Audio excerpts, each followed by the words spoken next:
Okay, good morning, everyone. If you are starting to log in, oh my goodness, you are. We are starting our second to the last webinar for this year. This is fruit tree pruning. And I am Janda. I'm here from the Enviro House. I'm the coordinator hosting the webinar, and Jenny Call is presenting today, and Jenny is representing Garden Sphere. I'll introduce her in a little bit. And I'm going to wait a few minutes for more people to get in because we have quite a few who are registered this morning as we are going forward. If you haven't been in a webinar before, I'm guessing most of you probably have by now. But if you have not, there should be a toolbar at the bottom of your screen, and it should have an opportunity where you can see Q&A, polls, and chat. And if you have questions, I encourage you to put them in the chat because then everybody can see them and we can answer them in the chat. And I do have the chat recorded so I can pull that up afterwards. We have added for this webinar, we have added a lot of the links that we typically put in the chat at the end. So if you decide you want to get off early, check back because we will have all the links on different resources included at the end. We're filling up kind of slowly this morning. Let me go ahead and introduce Jenny, and then we will talk a little bit about the webinar right before we get started. This is being recorded if you are coming in at this point, and it will be posted on YouTube, on the city's YouTube channel. It takes us a little bit of time afterwards for the media folks to get it uploaded, but hopefully by the middle of next week, that will be up. So you can get out. It's a beautiful day. Maybe you can get outside if you have your tools and go out and do a little pruning today. So Jenny Call is presenting today, and Jenny has been doing webinars, for 2 years. Before that, she was doing workshops at the Enviro House for, I guess, about 5 years now or 6. Jenny represents Garden Sphere for when we're doing the workshops and webinars. She's a farm girl from Fife, grew up on a farm out there and has a lot of hands-on experience. She has an ag degree, which she will tell you about in a little more detail. She is an elementary teacher. She does a lot of artsy stuff, and she's really knowledgeable about plants and pruning and trees and all that kind of stuff. The next webinar, which is our last one for this year, is next Saturday. That will be on mason bees, and it will be an introduction to mason bees, which typically would come out in February. It's been kind of later than that now with our colder winters, but the mason bees pollinate fruit trees. So that may be one that you want to check in just to have that information. And that link is in the chat, but you can find that and recorded webinars on the Enviro House website at cityoftacoma.org/workshops. The other links that are in the screen and that I'll give you later are about the city's tree coupon program, the Grit City Tree Program, and how to get more information about trees from our urban forestry department. So Jenny, if you want to go ahead and tell a little bit about yourself, and then we'll get started on pruning. Yeah. So I live here in Pierce County, and I grew up here in Pierce County. I grew up on the Fife side of the Puyallup Valley, and I have a sustainable agriculture degree, and I am a classroom teacher as well. And I absolutely love helping people, facilitating learning in all of these areas of, sustaining your own area, making places, great for pollinators, all of the above, how to care for all of your things. So I'm really excited to share this stuff with you. If you have any questions, really, truly, and no, there's no off the wall question. All questions are good. So type that into the chat and we will try to address them as they come up. Some stuff, if it's a question that might be coming up in the presentation, I'll say, hey, it's coming up, and try to address it then. But the more the merrier. If you have any of your own tips that you want to share, put those in the chat as well. That would be great.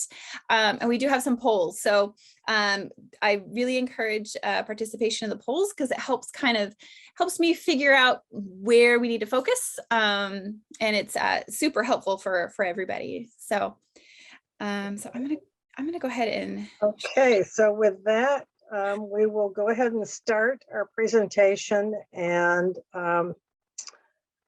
if you're joining late, we will try to fill you in as best we can. Yeah. And if I pop up on the screen, Jenny, as you know, that means there's a question, but you're really good at watching the chat. So Yep. I may not have to do that. So, okay, thanks everyone. All right, I'm gonna go ahead and share my screen. Here we go. All right, so let's go to our view. Let's go to the slideshow. There we go. So I'm gonna pop this up here so I can watch for Janda. So we're doing fruit tree pruning and care today. It's pretty comprehensive, but of course, if you've never done this before, this is really a great introduction to it. And for those of you who have pruned before, it might give you some more ideas, more tools, things like that, to kind of ponder as we move through this. Here is our first poll. And the question is, what is your experience pruning fruit trees? Speaking of pruning, that you've never pruned before. I've been pruning, but I want to make sure it's done right. I've pruned, but have problem trees, right? We all have that one tree that gives us a whole lot of problems. I need a refresher. Maybe you've now recently moved to a place where you have more opportunities to prune fruit trees. Or you've had other people prune for you and you'd really like to take the reins on that. Or if there's another answer, other, go ahead and put that in the chat. That'd be super helpful. And it's tricky when I'm sharing my screen to watch the chat. So just FYI. Okay, so we have probably about almost everyone has answered this. So give it about 2 seconds more. We have a comment. That was good. From one of our visitors saying that he's pruned before, but he has no bloody idea what he's doing.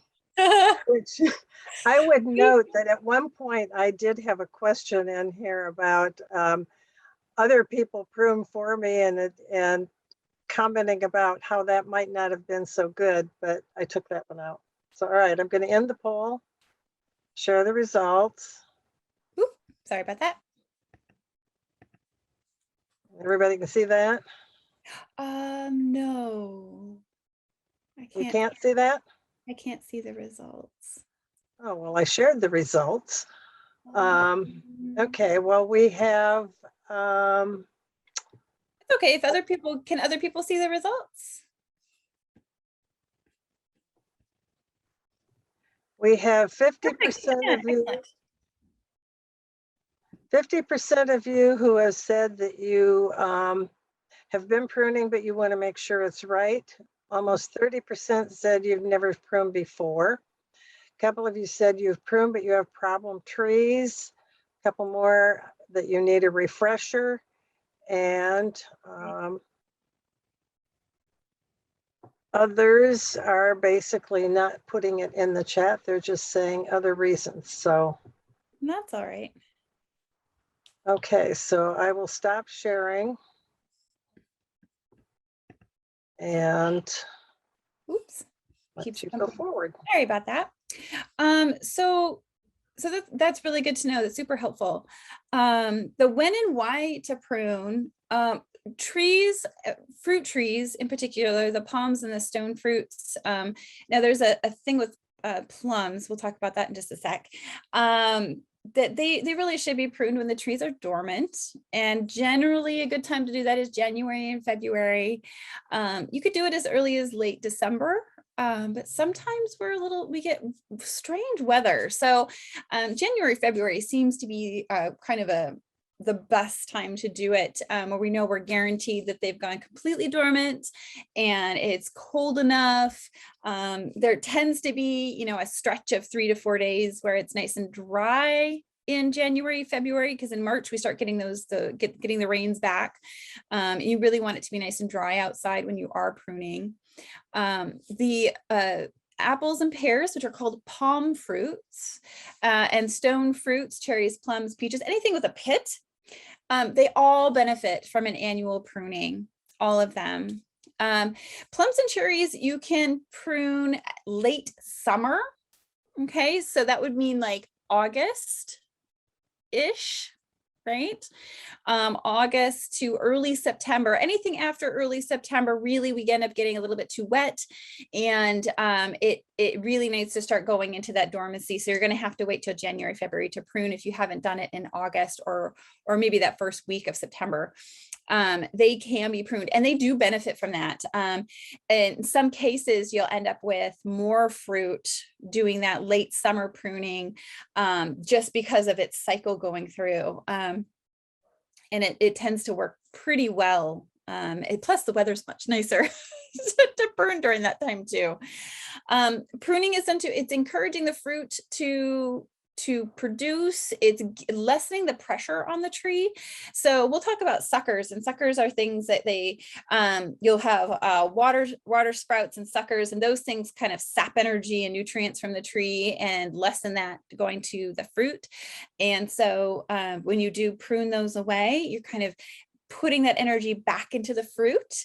It reduces pests and disease by opening up the tree. The more airflow you have, the less pests and disease you'll have, which is wonderful. And sometimes it's for aesthetic reasons. Sometimes it's just, you know, the tree, you want it to look a particular way. And you know, and that would be more with your espaliers, or if you're doing an open vase, and we'll talk about that style, you kind of want to prune it a particular way. So when you do have your fruit trees, whether they are established or if they're in their third season, we'll talk about what that means in the third season. You know, you really want to have a vision of your tree. And so there's a couple of different ways you can prune them for different types of tree growth. And so we will talk about that as well. There is a couple of different ways that you can prune a tree.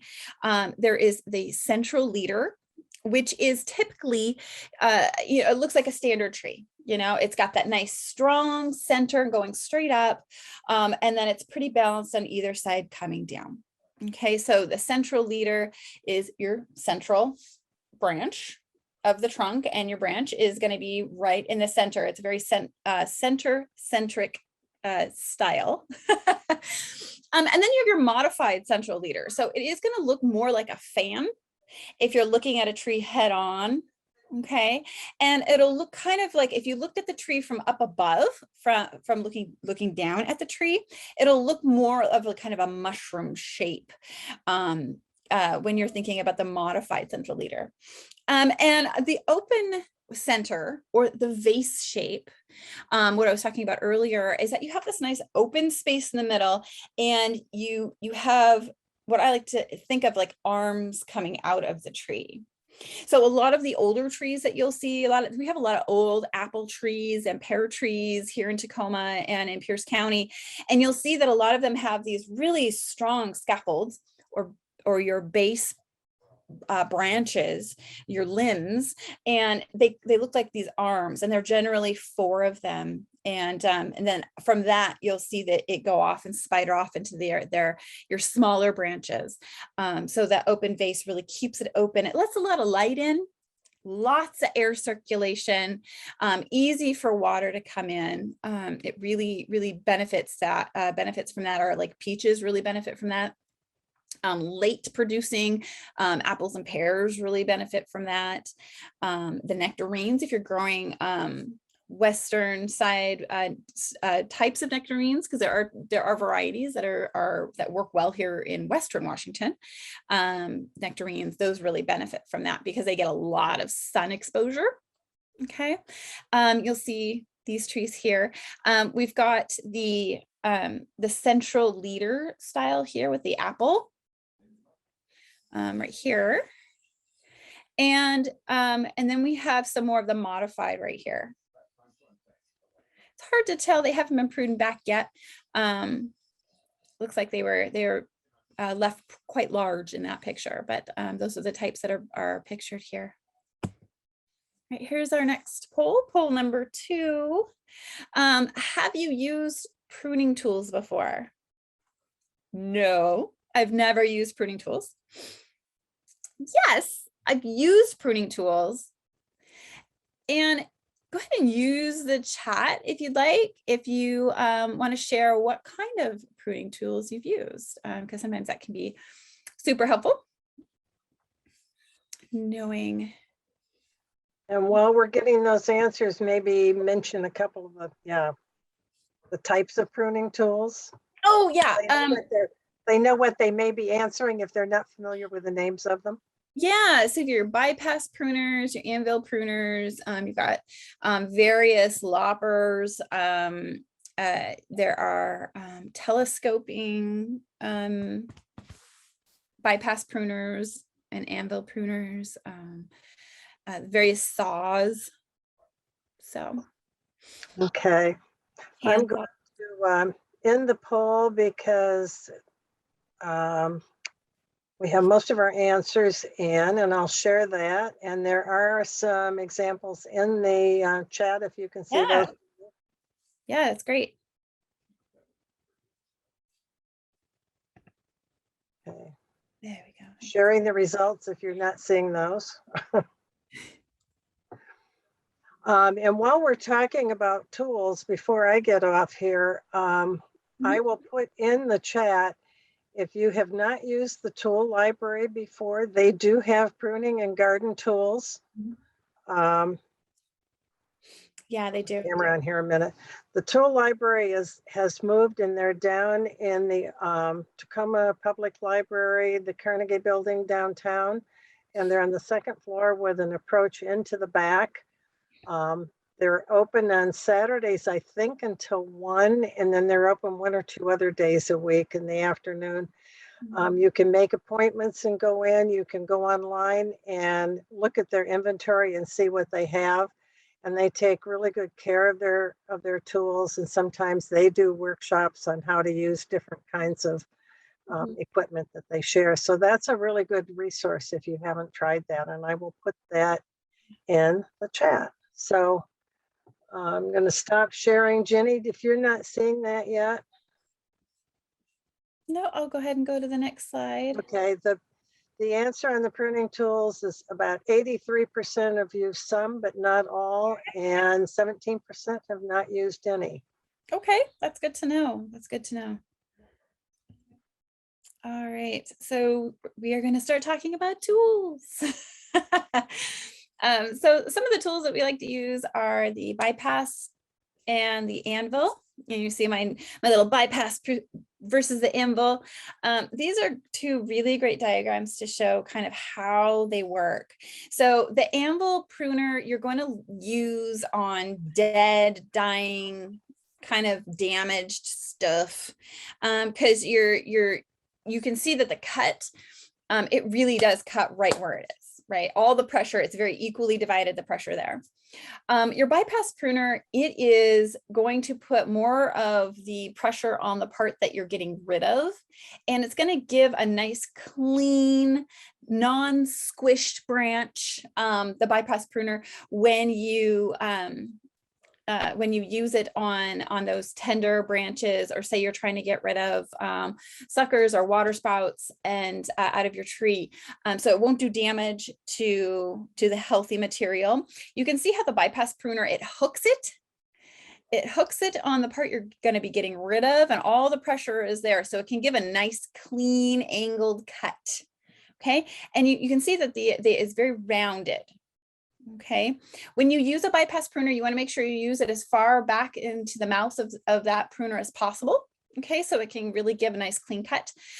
You can see with the anvil, it's dividing that up. It's gonna try to just crush it, get it out of there. Okay, it's gonna divide that pressure.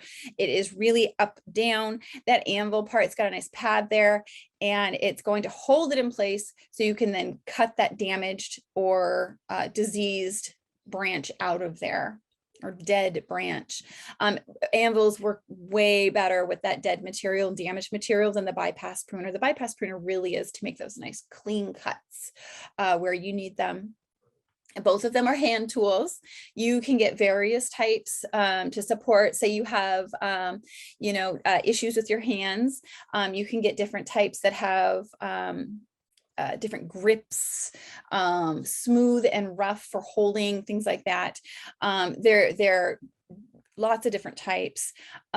You can get some that actually are ratcheted, so you don't have to use nearly as much strength, but the ratchet will gradually put more pressure on it, just like you would do with a regular ratchet, say if you're building something or working on the car or anything like that, where you use a ratchet wrench. Same concept. And so you use a lot less power muscle to cut that. That ratchet really helps. I have several ratchet larger bypass loppers that have ratchets on them for those larger branches, and they work great.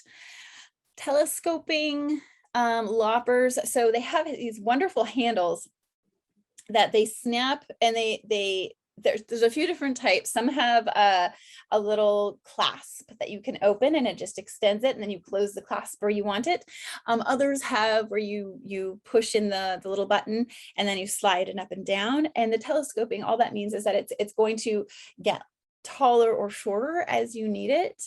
And then also you can get quite large handhold pole loppers, pole saws, that go very, very tall. Say you have a 20-foot tree, 30-foot tree, and you got to prune that. There's an orchard that I work in where I use that pole saw all the time, and that pole bypass pruner. I use that all of the time in a particular orchard that I take care of for a client. So a lot of these are great. The pruning saw, though, is by far my favorite. It collapses. Right? So you pop, there's a button. Most of them have a little button, and they come open. And then when you're done using it, you collapse it shut, fits right in your back pocket. You can basically cut anything. It doesn't leave the super clean cut. So like, say you have to get up a little bit, the diameter of your branch is a little bit larger, get in there. Those teeth on those pruning saws are very sharp. I've cut them myself on them before. And the pruning saws, because they are so sharp, you do have to be very careful, but they're super efficient, and you can cut through basically anything. I've cut through branches that are like this big. What is that, 6-inch diameter? Because I didn't have any other way to do it. I was curling up inside that fruit tree, and that was the resource I had that was going to work the best for that situation. So they're super handy. Let me check the chat really quick. Oh, yep, there's the Tacoma Tool Library is right in there, that resource, phone number, and the website. Wonderful resource, and we are very lucky to have them. Here are some pictures of the tools. So we've got our anvil here, okay, our bypass lopper. Here's a telescoping. It's one style. So you've got this, the button, and you'll push it, and it makes it longer and shorter, okay. It's a little grabber here. This is a detail. You can get a detailed grabber, grab those branches out. Trimmer. Okay, so you can get ones that you go up there, and you can cut those small branches really easily. Very pole-like. This is the handsaw. Now, this is exactly the handsaw I have. It's a Corona.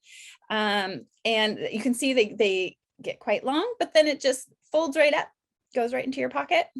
Okay, and here is a great picture of a bypass pruner. Okay, you can see how it's got that lip on one side. That's where the the part you're cutting off is going to go, and it's got that nice smooth side where it's going to make that cut nice and clean and sharp cut. This is a pole saw, the type of the top part of a pole saw pole pruner. Now, I do recommend that if you have a combo like this is a pole saw pole pruner, I do recommend getting separate poles. I know for me, it drives me crazy when the saw part gets stuck on something that I'm trying to use the bypass on, the bypass cutter on that pole saw. So I actually have two poles, two separate poles and poles, and one has the saw and one has the bypass mechanism on there. Super awesome. You can keep them together if it doesn't make you crazy getting caught on stuff, but I I like to separate them out into two separate pole uses, just because it's more efficient, and then you can just grab the one you need instead of having to fight. Sometimes the pruning mechanism will get caught as you're going up and down with the saw mechanism, and then the saw will get caught on a branch when you're trying to pull down using the pruning mechanism. So it's all of these tools are really wonderful. I'm gonna check the chat real quick. Electric pole saws, they're all right. They'll, depending on the variety, if you can get the battery pack ones, it's going to be better for you to kind of maneuver and get around wherever you need. If you need an extension cord, you're really tethered to that cord. And then of course you've got other issues with that. And, if you accidentally cut the cord and something like that, they just end up being about the same price point. With the electric pole saws, you really have to be careful what you're doing though. You have to be really intentional. So you're not always going to use a pole saw to prune. The saw really does not provide that nice clean cut. So you are going to want to use the pole pruner to get that nice clean cut. So it really depends on the size of your tree, the price point, what can you afford? And it depends on the use, what are you trying to do exactly? Are you trying to get out dead material? Are you trying to open up a space? Are two limbs too close together that you just need to cut out one of the limbs? Or are you just pruning? In that case, you would use just the pole, the pruning mechanism, not the saw mechanism. So it really depends on your need, but they are about the same price point when you get into the larger tools. Some tools, the brands that have really worked well, that are kind of tried and true. We've got Fiskars, Bond, Felco, Corona, and the Still hand pruner. Now the Still hand pruner, actually it's pretty good. It has a nice grip to it, so it doesn't slide out of your hand.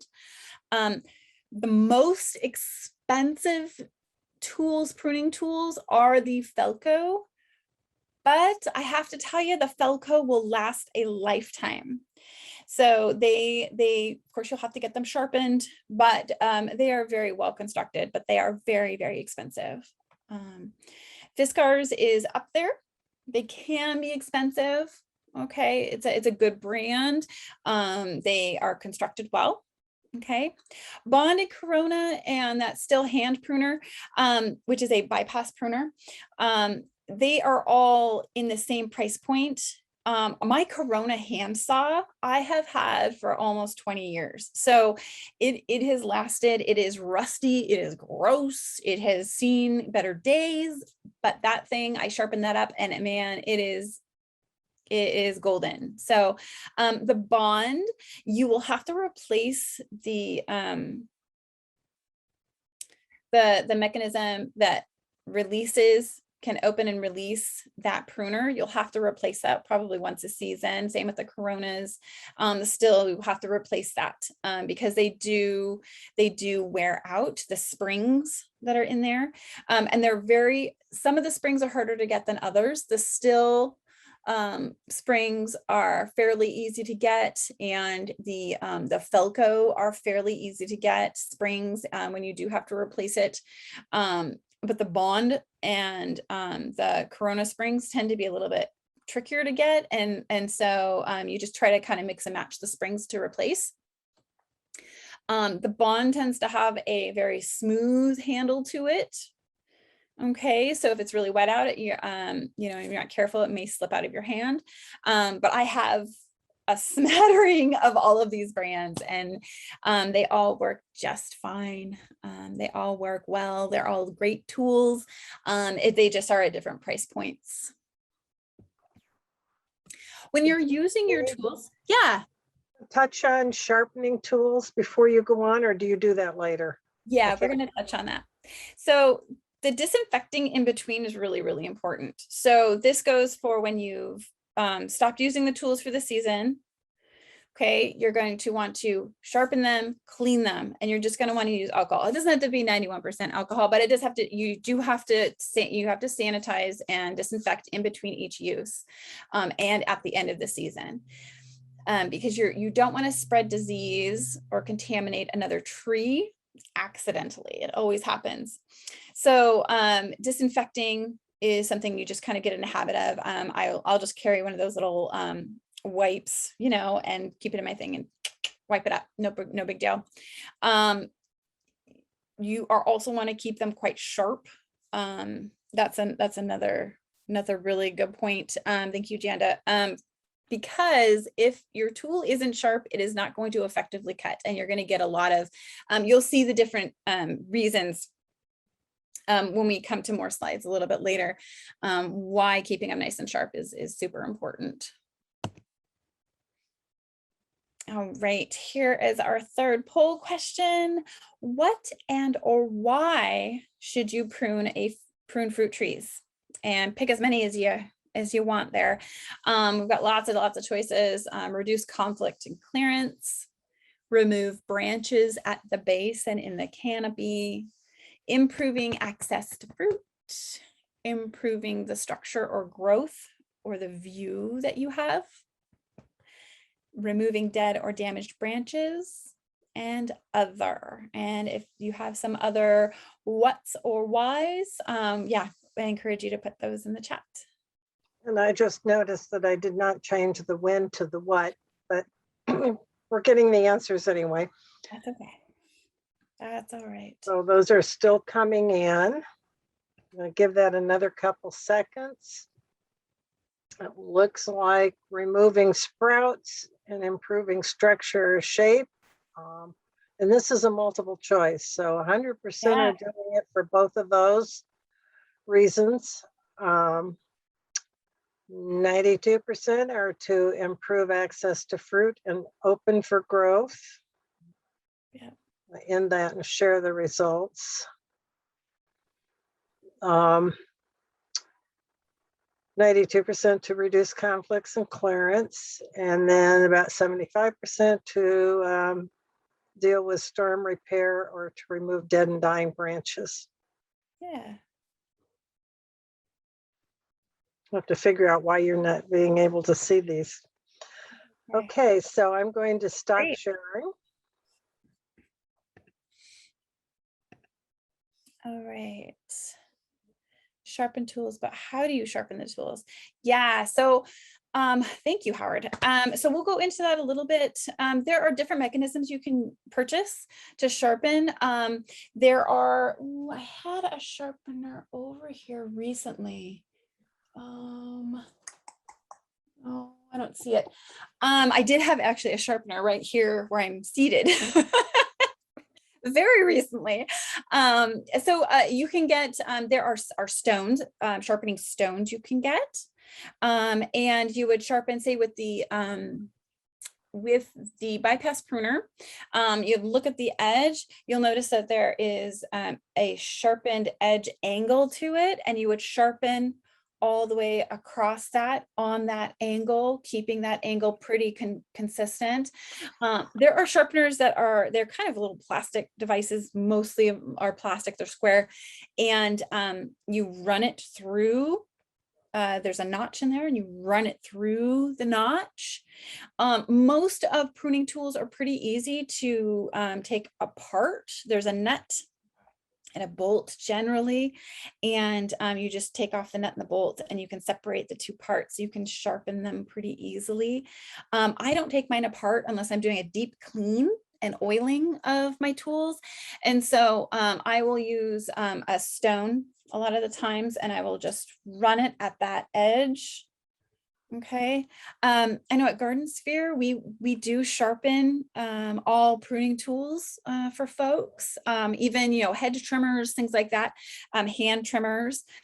We do sharpen tools. There is, and I know that Janda looked this up earlier this morning. There's a place in Puyallup that may or may not sharpen tools, but they are a smithy. So I don't know if you want to put that in the chat. The one in Puyallup, somebody on a previous webinar a year or so ago had said they had gotten some tools sharpened there. It's called, and I'll put this in the chat. It's Showalter Smithing, and they actually make tools and knives and hatchets, and they have a forge and blacksmithing from their website. I don't know them personally, but that was passed on to us. And so you might check if you're in the Puyallup area and see if they sharpen. Yeah, and I will also put the Garden Sphere link in because they're on North Proctor. And if you look them up online, be sure to look up gardensphere.biz, B-I-Z, because they're not a .com, they're gardensphere.biz, and it's GARDENSPHERE for those who are maybe phoning in. And that link will be at the end of the presentation as well. And then, you know, you can always check it with your nearest nursery. You know, there are still a few independent nurseries who will do sharpening for you. Remember, January is a good time to ask your local independent nursery, because that's kind of a transition month from December, when it's been very, very busy during the various holidays and season. And when we start, the independent nurseries start kicking up and getting up into gear for spring in February. So January is a good time to check with your local nurseries. Yep, there's that link in there. All right. So here are some proper ways to cut using your tool. Okay, so again, we're going to make sure that your tool is very sharp. You've sharpened it, it's ready to go. Now, again, what I like to do is I like to sharpen all of my tools at the end of my pruning season. So I already know when I start this season that they're nice and sharp. I just might have to disinfect them in case they've been in a spot that might have gotten a little musty, dusty, muddy, whatever, here on the farm. So I always sharpen them at the end, and then in between. Sometimes, you know, if I'm doing a lot of pruning, I'll take a pause after about 3 trees, and I'll just give it a little boost, you know, give it a little boost sharpening there to make sure they're nice and sharp, and of course disinfecting in between each tree. You want your cuts to be quick and smooth. So again, if it's nice and sharp, it's going to be quick. You're going to have a clean cut, a nice, smooth, clean cut. Any of the buds, say you're doing, you do prune grapes. I always forget to mention that. You do prune grapes January, February as well, in the winter when they're dormant. And so just like any of these, you know, apple trees, all of our palm fruits, our stone fruits, kiwis, grapes, figs, all of those things, you're going to want to look for those new buds. And so you're going to see those buds start forming at the end of January into February. And you're going to keep it about 1/8 to 1/4 inch cutting above that bud. The reason you're doing it above the bud that you're wanting to keep and keeping that distance is so you don't get bud rot. Anything closer will give you bud rot. And bud rot is when, the bud, that new fresh bud, it's tender in there and it gets mildew. It starts to rot on the inside. Too much water gets in there. and it rots off. It's really sad. You're going to want to do that at about a 45-degree angle. Again, it's not about being perfect. It's about doing just the best that you can. Okay. Nobody is going to be exactly 45 degrees, not even me, but that's what you're shooting for. Okay. You're shooting for that 45-degree angle. Now, what I like to do is I like to kind of look at something that's 45 degrees first, get my eyeballs and my brain kind of set to kind of how that should look. And then I also do that 1/4 inch distancing. I already know that about half of my pinky tip is about 45, a 1/4 of an inch. I've gotten really good at eyeballing that 45 degrees. But again, it doesn't have to be absolute perfect. You're looking for that gist. Okay. And the high side of that cut is going to be in a line with that bud. It's whisking that water away from that bud, so it reduces the rot. I see we have that in the chat. Yep, saying that figs and grapes, and yeah, absolutely doing them when they're dormant. For larger removals, okay, so this picture here, where I have the larger branch, I would say that's probably about a 4 to 5, about 4-inch diameter branch. You're going to want to cut just above that branch collar, and you do it at a downward slope. So if you take a good look right here, you'll see that here's the trunk, and then it looks like there's a little bump there. And you'll notice that there is a raised area here. That is your collar. And that's what becomes the Band-Aid for your cut, your large cut. The tree is able to heal itself very, very well. And it has a wonderful mechanism of doing that. But leaving that collar on and not cutting straight with the trunk is really important to the health of the tree. And it enables the tree to enact its healing mechanisms. And so when you cut, you're going to cut down at an angle here, starting at that collar. You can see this cut again goes down at an angle, starting right there with the collar length begins. You can see the collar is right here, and you're cutting down at an angle. Now it is going to leave a little nub there. Okay, it's not going to be a perfect trunk anymore, but it is the healthiest thing to do for your tree. And that really is for perennial decorative as well as fruit trees. You do want to prune those branches in that fashion. And you're not going to put anything on there. You're going to let it heal itself. The tree has lots of healing mechanisms of its own, and it will cover that. And you'll see over a couple of years that collar actually grows up and over that area. It's kind of a neat thing to watch. I've cut them in November. What are the cons to doing so for grapevines, mulberry trees, blueberry bushes, non-fruiting trees? In November, they have not gone completely dormant yet, which means they're still gathering the last bit of whatever they have left into their main trunk and pushing all of that energy down to their root systems. So the sap is starting to decrease out of the vines and decrease out of the branches, that canopy, and it's going more into the trunk, and a lot of that energy is going down into the root system. And that goes for any of the fruiting trees and bushes, vines, what have you.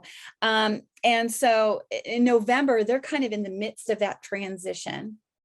So what happens is that if you are pruning and it has not transitioned completely and hasn't gone completely dormant, you're leaving that open and susceptible to disease because we are more wet, we are more cold. There's a lot of fungus that can get into those cuts and then go through that sap. And as that sap gets drawn down into the trunk and into that root system, that fungus also gets drawn in. Okay. And so really making sure that everything is completely dormant is very, very important. Now, On the opposite scale of that, the plum trees and cherry trees, if you're pruning them early in August, we're still already very hot. Okay, that sap may be running, but we are basically done fruiting. The Italian prunes are an exception to that. And I always recommend Italian prunes being pruned in January, February, because they are so late. And if you have any late fruiting plums and maybe late fruiting cherries, you know, there are a few varieties that are quite late. You are just going to want to do them in January and February. But the ones that have been done for a month, maybe they fruited in July, they're all done, they're done fruiting. Their sap is not necessarily running real strong as if they're going, all that sap and all that energy is going to the fruit because all the fruit's gone. Now they're just starting to gather energy to prepare themselves for dormancy. And so plums and cherries, it's okay in August and stretching it into that first week or so of September to give them a trim back, because we're dry. That sap will dry up very quickly and harden. Okay, it'll make a nice coating on top, and because of the heat, it'll harden up really good. We're not into our wet fungus among us type season. So the likelihood of you getting disease or damage is really slim with those plums and cherries doing it in August and September. Yeah, that was a really good question. That was a great question. I have a quick question yeah. for clarification. Is the bark branch ridge and the bark branch collar, is that an interchangeable term? Because John uses both terms, and I have never been quite clear if those are two different parts of the tree or if he's referring to the same thing. Bridge, the tree bridge, and the tree ridge. The ridge. Oh, ridge. Yeah. That's interchangeable. Yeah. I really like to specifically call it the collar because it really looks like a collar. Like it looks like a necklace around that branch. So it is interchangeable, but yeah, I really like to use that collar because it really looks like a collar to me. It looks like a necklace surrounding that branch. This is a great reference, okay, for cutting. You can see that we've got the buds here. Okay, this one is too far from the bud. It's a great cut away from the bud. That's exactly what you want. That's a nice 45-degree angle. It's away from the bud. It just happens to be too far away. And you want it to be a little closer. Get that a little bit closer there. This one is cutting towards the bud. All that water runoff, everything is going to be coming right towards that bud. The chances of bud rot are really high. Way too close to that bud. That bud's basically going to die off. I mean, it's just forget it. Forget that bud. This one is at too steep of an angle. Now, the reason why you don't want to cut it, it's a surface area issue as well, right? So 45 degrees, the surface area is smaller than if you cut it at a steeper angle. Okay, so 33, 30, 25, like the more surface area then is exposed, and you really want to try to make sure you have least amount of surface area exposed as possible. Now, it's at the right, it's cutting away from the bud, but too much surface area exposed there. This is what I like to call a hangnail. Okay, sharpen that tool. Get that tool sharpened right now is what I would say. And cut. So when we look at that bypass pruner, that you're cutting too close to the edge of the end of that tool. You want to cut closer in to the mouth of that tool. Okay, so that it's not sharp enough. B, you need to be the person needed to be cutting farther into the mouth to get that nice clean cut. And so it produced a hangnail. No hangnails. This is a pretty good cut here. This is a correct cut. So you've got a nice distance. The surface area is correct. It's that bud is going to be able to mature with enough space around it to be able to mature, right? It'll mature real well. Could we have a copy of that great visual after the presentation? Oh yeah, so this whole thing will be available to you. which is great. So because you're taking the class, it's all yours. So you'll be able to look back at it for future reference. This will be recorded, and it will be available and up probably by the middle of next week, or maybe hopefully a little before. If there is, I might be able to print that and just copy that one page. If someone really needs that, I could probably email it to you. Yeah. And there's another image that we use in the landscape tree pruning that is real similar, that shows the collar, that I could send out if we need to. So if you want that emailed to you, send me an email letting me know that you want it. It's cityoftacoma.org/EnviroHouse is probably the easiest way to do that. Yeah, for sure. So we're gonna kind of bounce into, it looks like we got a question. Okay, you're welcome. We're gonna start into pruning itself. So the tree with the pink and the black is how the tree looks. That is we'll say this is a very young tree, and it is in its third season. Yay, we can do our first prune, which is fantastic.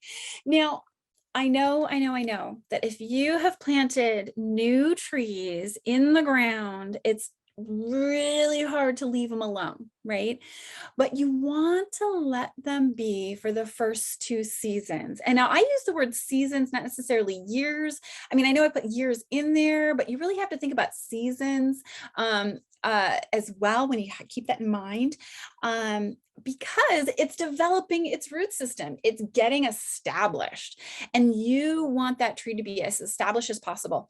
And it's going to look like an ugly teenager who hasn't showered, hasn't combed its hair, and you're going to be like, I really want to prune it. I really want to prune it. Just wait. You will have a healthier tree if you wait. Just let it do its thing for the first 2 years. And this is when you start the season that you've planted that tree. So say you plant the tree, you're planting, maybe you're planting something right now. Maybe you plant something right now. This is, October going into November. 1 full season would be next year. Run it through that second season. That 3rd October, November, in that January, February, you will do your first prune. Okay. And I know it's going to be hard to wait, because it is really going to look like a teenager who hasn't combed their hair or showered. So it's going to be hard. But you're going to want to make sure that you do that. And you're going to be cutting about half the amount of branches out of that tree. You're really going to give it a pretty severe haircut. You're going to be like, okay, you haven't brushed or combed your hair in 2 years. We're going to have to do some real work. So I do want to point out some huge reasons here. Now, the pink is where it gets pruned down to. Okay, really cleans up. Now, there is a reason why we leave these little guys. Those are going to become new scaffolds. Now, scaffolds are the branches that are going to be carrying a lot of the weight of your fruit. And these scaffolds down here, they're evenly spaced, that are a nice angle, and those will be new scaffolds that as the tree matures will then produce fruit as well. Okay, so you can see a lot of these are crossing. We want to get rid of any branches that are crossing or rubbing each other, because that can cause damage and then you get disease. You have a lot of water spouts getting up here, and you want to get those out of there. Those, sometimes if you let it go long enough, they'll produce fruit for you. They'll get real tall, but then you're on like a 10-foot ladder trying to get your fruit, and that's no good. That can be quite dangerous if you don't have a buddy with you. This particular tree is in that nice open vase style. Okay. If you would like to do a more traditional central leader, you would pick the strongest of the two to be your central leader. So what I would do is I would make this my central leader, and I might prune this back just a little bit more. I might prune it back just a smidge more to really make that the strong central leader if I were to do that. Okay, but that is how much you cut off in that 3rd season. It really gets a good haircut. Now, when you're thinking about structure again, we talked about those scaffolds. You want really nice, strong structure. So it's balanced. There'll be some more pictures to show the openness of the branches. You don't want branches that are too close to the trunk or straight out, right? These branches here are crossing each other. So what I would do, this is a really nice, strong branch. This is a smaller branch. I would cut that out. It eliminates that crossing and with the wind rubbing of each other, right? Oh, yep. Thank you, Janda. We have some suckers. This is up in the canopy, so those are water sprouts, and we have some suckers down at the bottom. Those will get removed. Always, you're going to remove diseased, damaged, dead. Get those out of there. They're just going to cause you trouble. Okay. The dead and the damaged and the diseased generally will bring in more fungus. Fungus is not a bad thing. They're part of that life cycle, right? They break down material for new material to grow, but they can be a hindrance to the plant itself as well. So get out that damaged, disease, and dead stuff. Again, you're going to want to use your anvil pruner for that. It is the best tool for that task. Removing the crossing rubbing branches, you're going to get rid of the water sprouts and those the suckers, any branches that are going into the tree or down, you're going to get rid of those too. Okay, get rid of those as well. Anything that's kind of like not going to be able to hold fruit, it's in the way, it's kind of thin and weak, you don't want to leave that there, get that out of there. All of these things right here is most effectively removed with a bypass pruner, okay? Because you want that nice clean cut, right? The dead, diseased, and damaged anvil pruner, okay? Damaged branches, yes, we want to remove those dead, damaged, and diseased. So again, the anvil pruner is the best for the diseased, damaged, and dead. And when you're creating that structure and spacing, getting that nice clean cut and clean edges, bypass pruner is the best for that. What do you leave? You're going to leave those leaders, the strong leaders. You can see I've got a great picture of a unpruned, pre-pruning and post-pruning central leader, their tree. And you can see that there's some really good spacing here. It really opens it up, a lot of air circulation happening there. The more air circulation, the less disease you're going to have. And this is what I was talking about having those branches too close to the trunk. You've got a really tight branch. Okay, you're going to want to get rid of that. All that's going to collect in there is water and debris, and then you're going to start getting some issues, some disease issues. So you want to get rid of those, okay? And you're going to keep the branches that are really strong, balanced scaffolds, okay? They're nice and open, nothing's going to be collecting there in that elbow. Really nice structure, okay? We have right here where we would cut, we have two branches competing, right? Right here, we've got two, they're competing for central leader, all right? But you can tell this branch here is much more upright. This is quite curved, so you're going to get rid of that. This is a stronger central leader. It's more in line with the trunk. This is going to give you a tippy open. Now, if you wanted it to be the vase, you would trim it right here, and these would then become that nice open scaffold, okay? That is going to help you a lot. Now, spurs are, I think spurs look like little fingers. I know that sounds strange, but spurs are where your fruit flower and your fruit are going to come, okay? And you're going to want to leave as many on as possible because that is your fruit, okay? When your fruit sets, of course, you're going to, thin it out a little bit so you give them some room and some space to grow and mature. But you want as many flowers as you possibly can to get pollinated to increase your chances of fruit, okay? Spurs are very, very important. You're going to leave them. Just leave as many as you can because that is the important stuff there, okay? That's your fruit in the spring and summer. Now, when you're heading back is you're just taking 15 to 25%, just giving it a little pushback. Okay. It's like, if you're getting your hair trimmed, you're just giving a little trim, just, freshening it up a little bit. That's what you're doing. And so what you're doing that final freshen, right? Give it a little trim.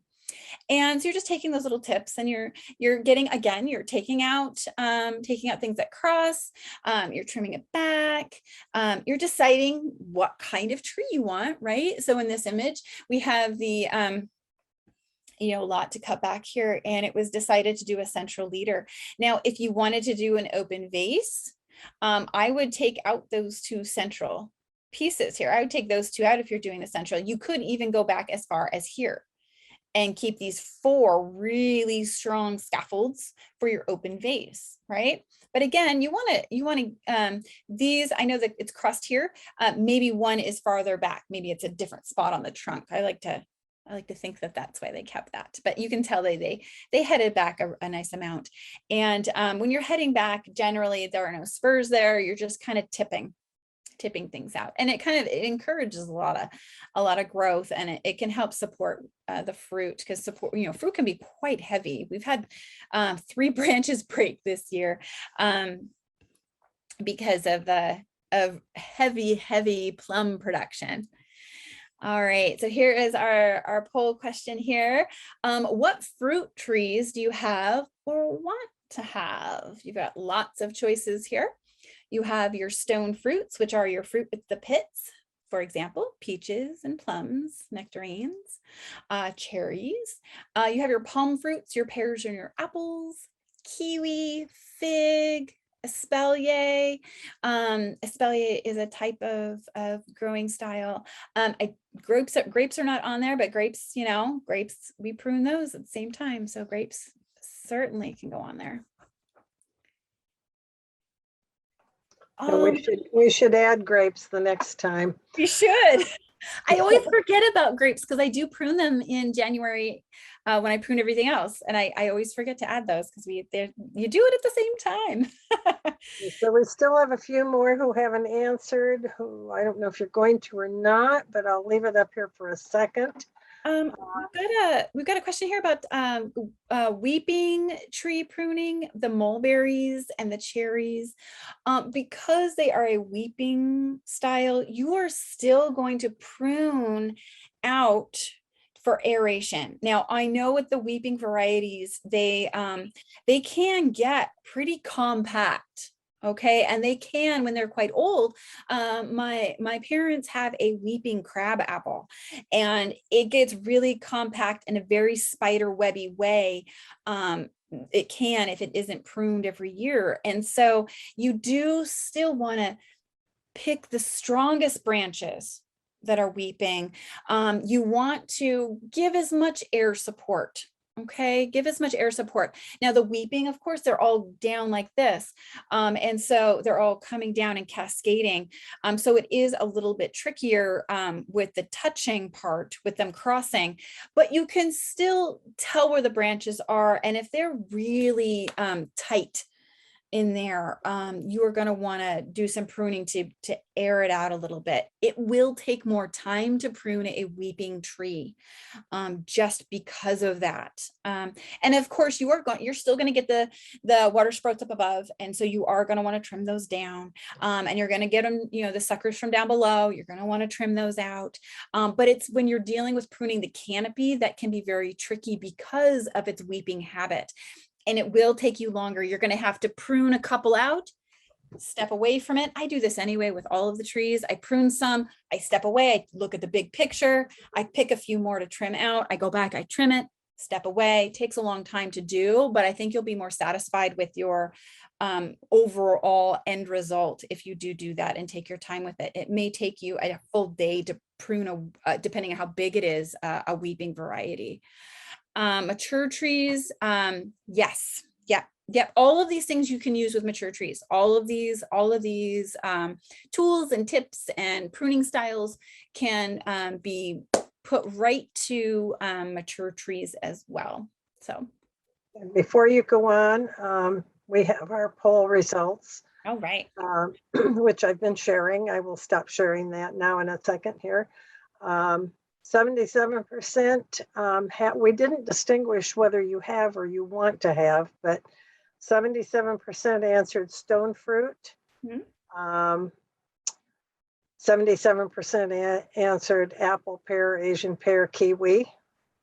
And I had not changed that out because I didn't see what you had changed here. So that's not separated on the kiwi. And 54% fig and 23% espalier. Okay. Yeah. The espaliers are really cool. We will definitely talk about those, and the crazy figs. They're a whole nother beast. So that's great to know. A lot of stone and palm fruits. That's a good to know. We do have in the chat there, as I have a very established 1 golden plum and 2 cherry trees. I haven't been pruned in about 4 years. That's okay. What is the most I should cut them back? You're going to have to do a real severe cutback. I would say almost half. It's been many years, and I would cut them back 40 to 50%. First and foremost, get all the dead, damaged, diseased out of there. That might take care of a lot of the tree itself. If you don't want to go that severe, do at least a third of the tree, of each of those trees. Do at least, at a minimum, do a third cut back. And really, really intentionally look at opening and airing out the trees. So trimming out, pruning out branches that will allow more airflow in anything that is crossing and rubbing each other. Yeah, really, really take a good look at it. See what's damaged, diseased, and dead. Get that out of there first. Then you'll have a clearer picture of where you need to go. Espalier. Okay, so espaliers are kind of I love them. I don't have one, and I want a whole fence. I want to do like a living espalier fence. So it's kind of one of my in my dream yard. They're so cool. If you do a drive-by at the Enviro House, there's an espalier there. It it is there. Oh, it is not espalier. It looks horrible right now. We haven't been there for 2 years. It needs a And little then you would see the aspen trees have all grown up in the garden bed. So don't do that. If you want to see a really good, no, seriously, if you want to see a really good example, if you're near or can go to University Place on Grandview Drive up near Curtis High School in that general area. Yeah, that's true. They're an apple orchard. They have across the front of the orchard, they have, I think those are espalier, aren't they? I think they are. They look like they have are. one that's espalier, a couple that are espalier so that it spills, the branches spill out curin. And it's really cool. Yeah, that is a great example. That is cool. Yeah, and they really spent a lot of time trying to like manipulating the branches. Now with espaliers, you are basically just removing everything that's going straight up.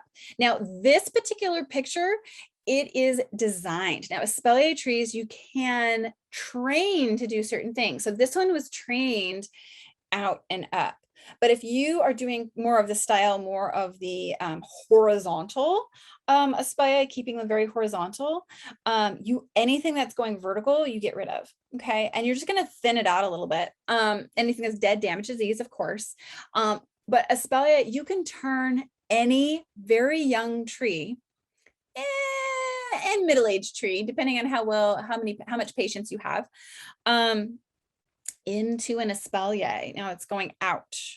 Okay, they aren't in that circular fashion. They make wonderful fences. They're espalier trees and columnar, and I always forget to talk about columnar trees. Columnars, they are a column style, and they're wonderful. This and columnar trees are wonderful for small spaces that get lots of sun. Especially, if you're in the neighborhoods, right? You're gonna, I have a friend who lives, near the Fred Meyer there off of 12th over there in the South 12th area. And they have a couple of columnar apple trees, and it's full sun. It's in the perfect spot. They get beautiful apples every year, but it suits their smaller landscaping space, right? They have room for that and they still get fruit. So espalier you can incorporate.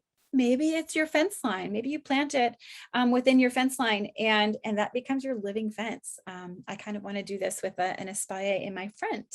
I have a really lovely light there. So, and you're going to see tons and tons of spurs. The spurs are like basically right in your face with espalier. Like you can't miss them.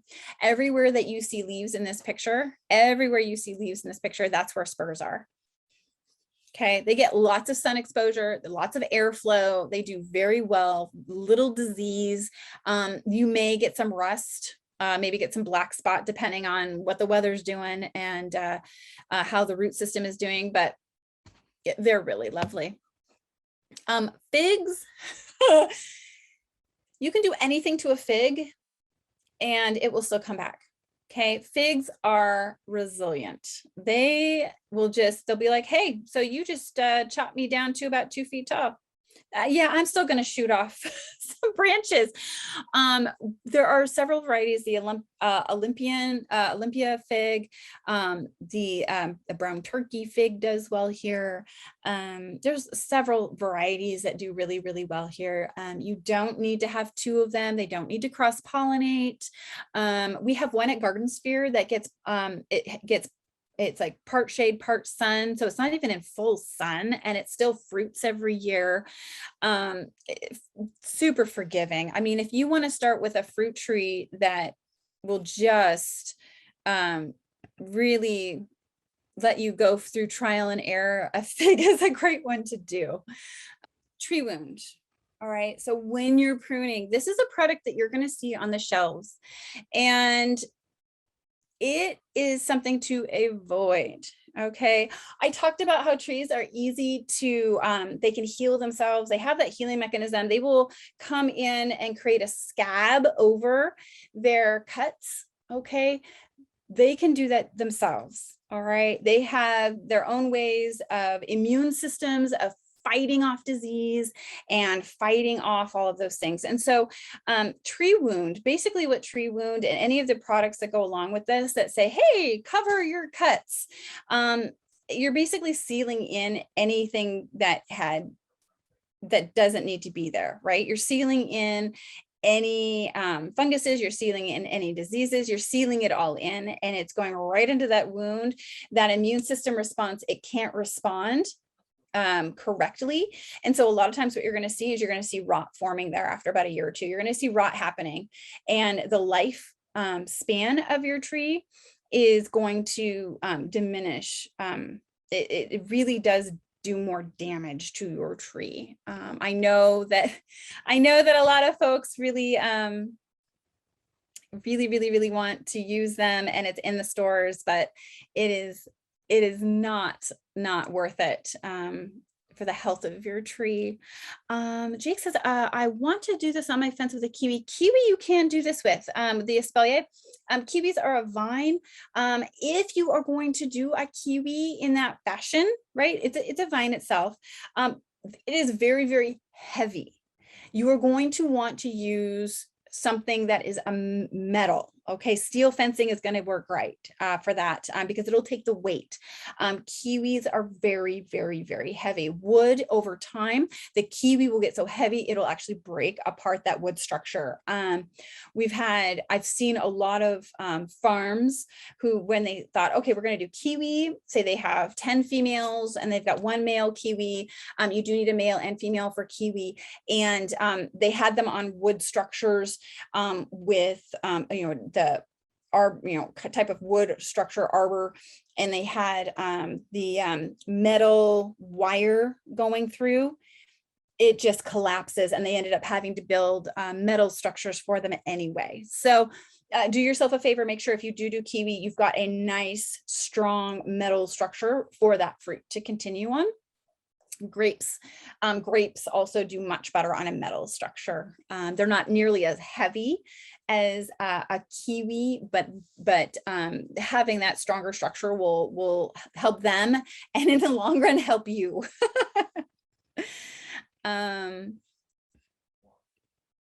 That'll help you out a lot. Now, if you have a branch that you're like, I can make this branch, it's not super tight, but it's not out enough. These are a few different ways where you can encourage that growth. You can stimulate to grow. You can train it to grow out farther, so you can end up with a super awesome, strong scaffold branch. Okay.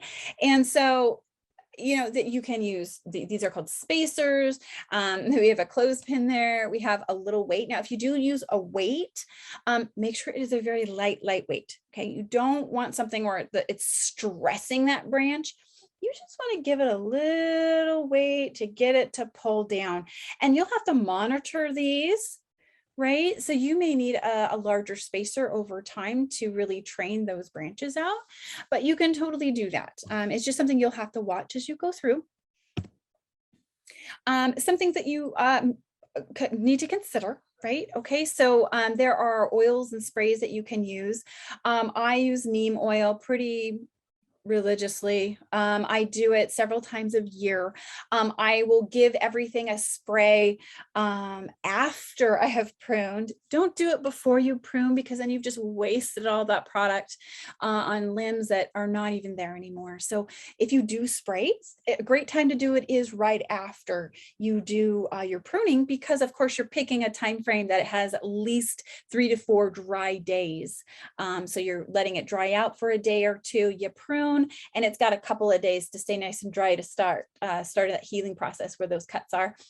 Give it a nice spray, right? You're being proactive, right? And then when you do that, make sure that you are not spraying anything during the flowering period, okay? Because these little guys right here, these cute little mason bees, they want to come to your flowers. They want to pollinate. They want to make sure you have fruit. They're eating, they're helping you. And if you spray while flowering is happening, you won't get any pollination. Okay. And that'll be really sad. A neighbor by my folks' house, they had sprayed their plum trees one year during flowering. We told them not to. We said, oh, you really want to do that? You shouldn't do that. You're not going to get any fruit.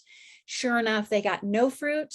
My folks had an abundance of fruit. They were like, why? Well, you sprayed during flowering. So the crucial time there not to do anything for the purposes of sprays and whatnot, applications, is when they're flowering. Do not do that. But before, after you've pruned, after the fruit has set, I always give it another hit of neem.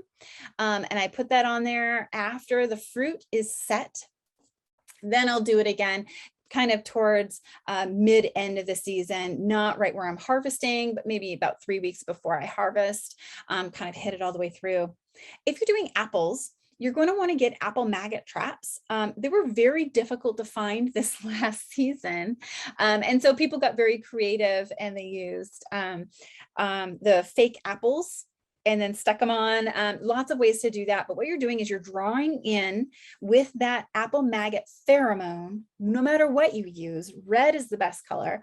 So if you can't find those apple maggot traps, anything that's round and red, and you have the pheromone attached, draws in those apple maggots, and they keep them away from your apples. Okay, that's what you want to do. Now, I've used the little apple maggot booties.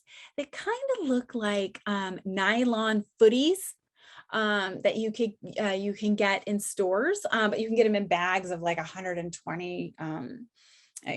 400 these things, and you put them on. The fruit is set. You've got this little tiny fruit, and it's a nylon sock essentially that you're putting onto your fruit, and it keeps the apple maggots out of there. You tie it off. Really easy to use. I've used them for years, and that works as well.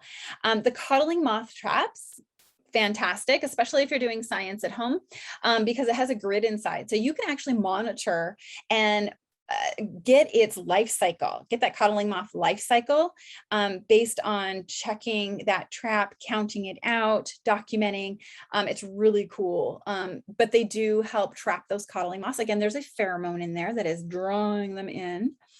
A very useful deer rabbit repellent is the liquid fence. Okay, it is effective. You do have to apply it a couple of times, but it is effective. Okay, you don't have to hook up anything, you don't have to wire anything. You spray your perimeter and it does work. But you do have to do 2 to 3 applications in that area. It comes in more than just a ready to use bottle. You can get a concentrate and you can use it in large quantities. It is really effective. We found it's very effective. Travis, who is one of the owners of Garden Sphere, he lives in the North End, and has found it also very effective. We have lots of customers who live near the gullies and the ravines, and they come in and they buy it. So people do use it and it is effective. PVC and hardware cloth around the trunk of your tree will keep animals from crawling up. However, you do have to monitor it because you do not want to forget it's there, because it can do damage if your tree is growing and you've left it on there for 2 or 3 years, and it will start damaging the tree. So you do have to watch that. The mason bees, again, are little pollinator friends. We've got a class next Saturday to learn all about mason bees, because if you want fruit trees or if you want fruiting plants, the pollinators are your best friends. Okay, so lots of mason bees, easy to keep, lots to learn about those. Just when eating a fruit, think of the person who planted the tree. A lot of fruit trees here in Pierce County were planted by people who have passed, and they've left these wonderful legacies of fruit. So we've got the Tacoma gleaning, and they will go and they'll glean these old 30-foot tall trees, that have been there for years and years, and that new people own the property, but that it's a lot of fruit to handle. So fruit trees are something that keep giving, and they give to the next generation. So it's something to think about. Here are some resources for you. We've got the City of Tacoma Enviro House information. It's at ehouse@cityoftacoma.org. Janda's email is here as well, as the coordinator of the Enviro House. It's jvolkmer@cityoftacoma.org. It's jvolkmer@cityoftacoma.org. Garden Sphere's information on here as well. We are located at 3310 North Proctor in North Tacoma. The phone number is 253-761-7936. And that website is gardensphere.biz. Not a .com there, it's a .biz. So just know that. Recorded webinars and how-to videos are at www.youtube.com/City of Tacoma. And there are lots of workshops, webinars there, and the how-to videos, the Enviro House how-to videos. And the winter webinars are beginning in February. And so look for those registrations at the cityoftacoma.org/workshops. The Tacoma Tree Coupon Program, it is fabulous. Portland Avenue and Garden Sphere, there's a smattering of other independent nurseries that will take this coupon. You get trees at a huge discount. And that is cityoftacoma.org/trees. A Grit City Trees. Another way to get involved there is at cityoftacoma.org. And landscape street tree information. really good resource. A lot of street tree landscape information because we want lots of trees here in Tacoma, right? We want to be a tree city. And so that's cityoftacoma.org/urban forestry. Urban forestry. The website for Tacoma Tool Library is on there. Wonderful folks. It's Tacoma Tool Library, all one word smattered together, .org. So that's tacomatoolllibrary.org.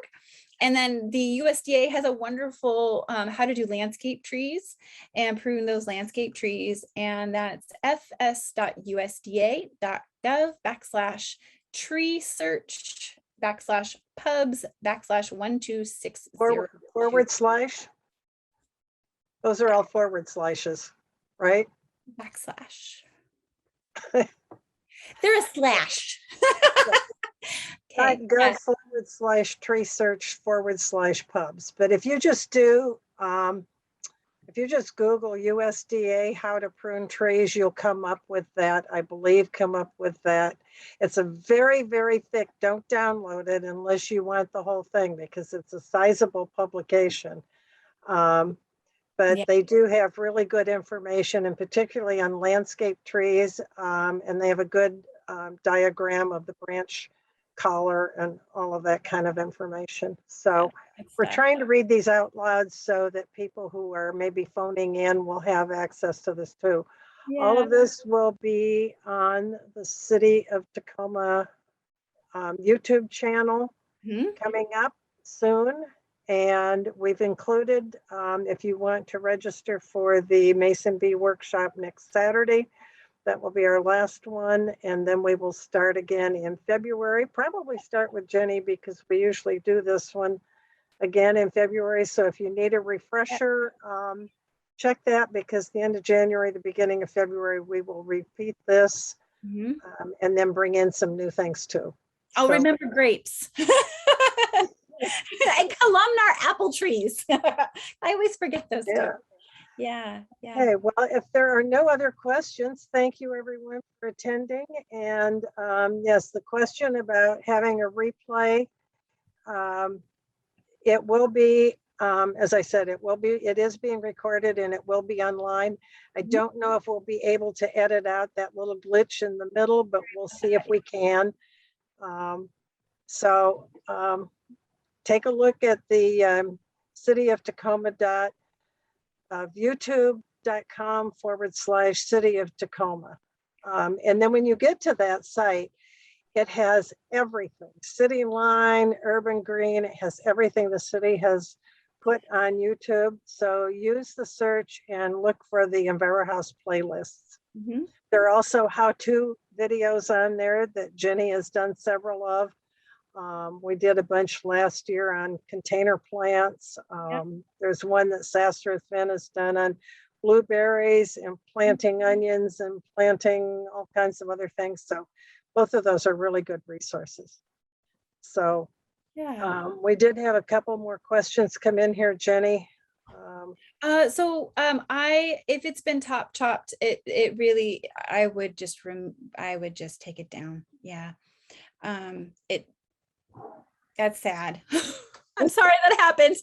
I would get it out of there. You know, a better way to do that is get it all the way down to the stump level, get a stump grinder, grind that out rather than using any kind of stump removing chemical. Because then what you can do there is you can, kind of remediate the soil there and plant a new tree. If you put the stump chemical stuff on there, a lot of times what happens is that the roots of the new plant that you plant there kind of go, ah. So if you can get a stump grinder, someone to stump grind, that would be work, right? Yeah, I would just plant a new tree there. I'm so sorry that happened. How hard can I prune back a vase type apple with dozens of vertical suckers? Get them all out of there. Just get them all out of there. The water spurts and stuff. Yep. I know that you'll see a lot of older palm fruit, a lot of older apple trees here in Pierce County, especially Tacoma, the east side of Tacoma. You'll see them have all these water sprouts, and then all of a sudden they look completely bare, right? So if it's a super established tree, just get all those water spots down, do a nice clean cut, make sure your tool's sharp, clean it. Should be fine, should be okay. So before we log off, I was thinking earlier, we have sound, we have visual. I wish we could attach smell to this because my apple butter is about to come out of the oven. It's been baking since about 10 o'clock last night.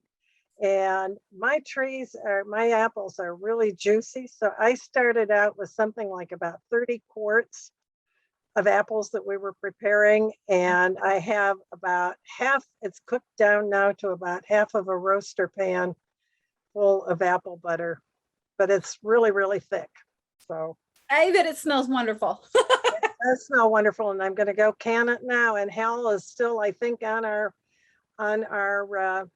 participant list. So Hal, glad you're with us, and I will think of you while I'm canning. Yeah, excellent. Well, thank you for joining us, everyone. Okay, thank you all, and we'll see you next week. See you again. Yeah. Bye. Bye-bye.